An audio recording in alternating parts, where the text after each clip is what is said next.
విశాఖ జిల్లా తెలుగుదేశం పార్టీ కార్యాలయంలో టీడీపీ కార్యక్రమంలో ఎమ్మెల్సీ అనంతబాబు చేతిలో డోర్ డెలివరీ చేయబడ్డ వీధి సుబ్రహ్మణ్యం వర్ధంతి సందర్భంగా చిత్రపటానికి పూలమాలలు వేసి నివాళులు అర్పించిన టీడీపీ జిల్లా అధ్యక్షులు పట్టాభిరామ్, టీడీపీ నాయకులు.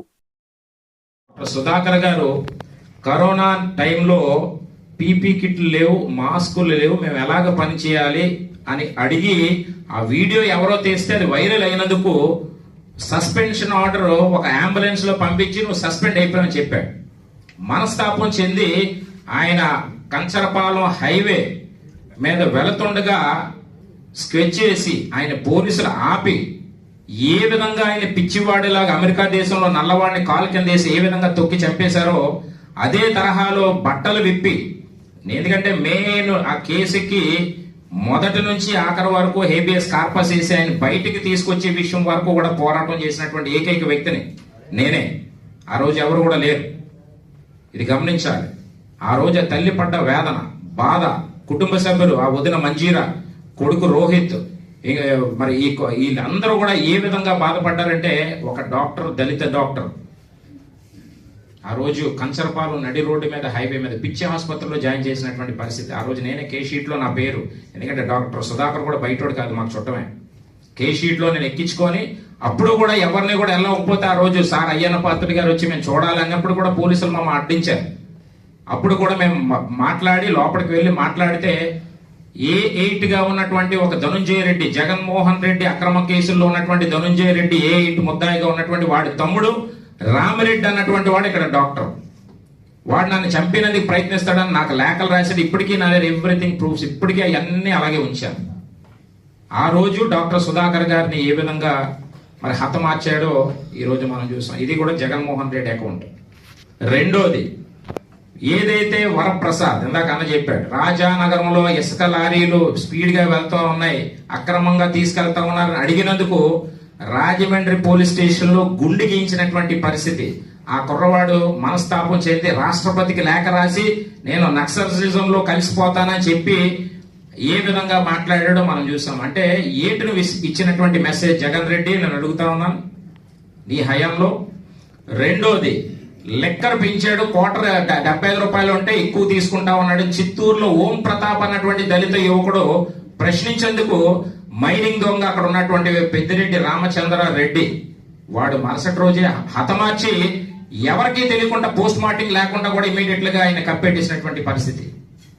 ఆ రోజు మనం ముఖ్యమంత్రి గారు చంద్రబాబు నాయుడు గారు కూడా దాని మీద ప్రశ్నించి కాల్ డేటా తీయండి, ఆఖరి కాల్ ఎవరితో మాట్లాడారని అడిగినందుకు కూడా ఆ రోజు ఉన్నటువంటి గౌతమ్ సవాంగ్ డీజీపీ, నేను చాలా సార్లు ప్రశ్నించాను, నువ్వు ఒక ఎస్టీ సామాజిక వర్గం నుంచి వచ్చావు, డీజీపీ విధులు కూడా నువ్వు చాలా దుర్వినియోగం చేస్తామని ఆ రోజు డీజీపీ కూడా నేను వార్నింగ్ ఇచ్చినటువంటి పరిస్థితి. ఎందుకంటే మనం తప్పు చేయలేనప్పుడు ఎవరికి భయపడాల్సిన అవసరం లేదు. ఓం ప్రతాప్ అన్నటువంటి కుర్రవాడిని చెప్పేశాడు.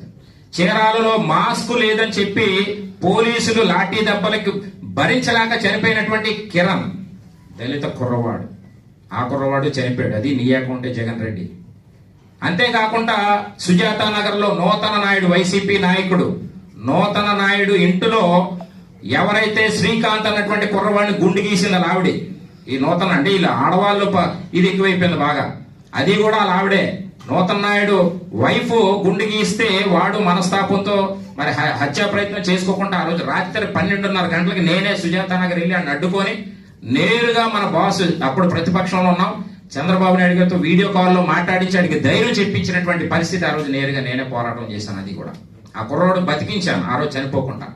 అంటే ఇలాగ చెప్పుకుంటూ పోతే పులివెందుల నీ నియోజకవర్గంలో నాగమ్మ అన్నటువంటి దళిత ఆడబిడ్డని రేప్ చేసి చంపేస్తే ఎక్కడున్నావు జగన్ రెడ్డి? నువ్వు ఎందుకు నువ్వు మాట్లాడలేదు, ఎందుకు నోరు విప్పలేదు నువ్వు ఆ రోజు? నమస్కారం అండి.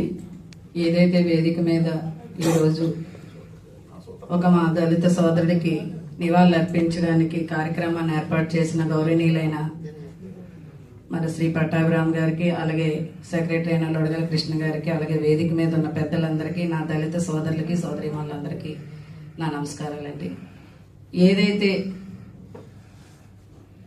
మరి నిజంగా చాలా బాధాకరమైన విషయం, ఈ హత్య జరిగిన వెంటనే, మాకు తెలిసిన వెంటనే మేము దళిత సంఘాలందరం కూడా వారి ఇంటికి చేరుకోవడం జరిగింది.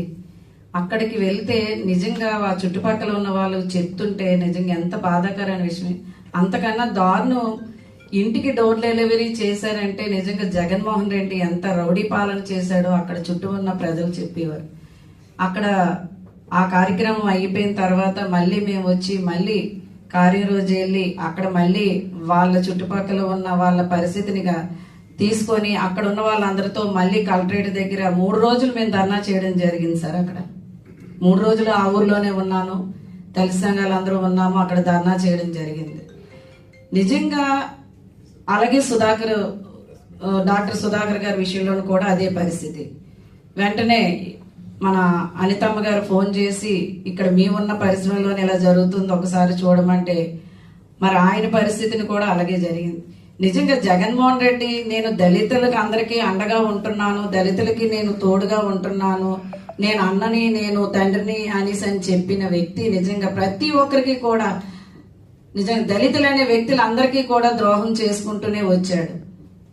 నిజంగా ఆయన ఆ దళితులను అడ్డంగా పెట్టుకునే రాజకీయం చేశాడే తప్ప వాళ్ళకి న్యాయం చేద్దామని ఏ రోజు కూడా ఆయన మనసులో లేదు. కానీ చుట్టూ నష్టపోయింది ఆయన వల్ల. ఎన్నో వేల మంది ఆడపిల్లలు అయితేనేమి కుటుంబాలు అయితేనేమి రోడ్ల పడిన ఇంకా ఉన్నప్పటికీ కూడా ఉన్నారు. అలాగే ఒక అబ్బాయి అమలాపురంలోని ఫ్లెక్సీ విషయంలోనైతే ఆ అబ్బాయిని ఎలాంటి హెరాస్మెంట్ చేస్తే ఆ హెరాస్మెంట్ తట్టుకోలేక ఇంటికెళ్ళి ఉరేసుకున్నాడు. నిజంగా ఇంత దారుణం అంటే ఎంత చాలా నీచకంగా ప్రవర్తించిన జగన్మోహన్ రెడ్డి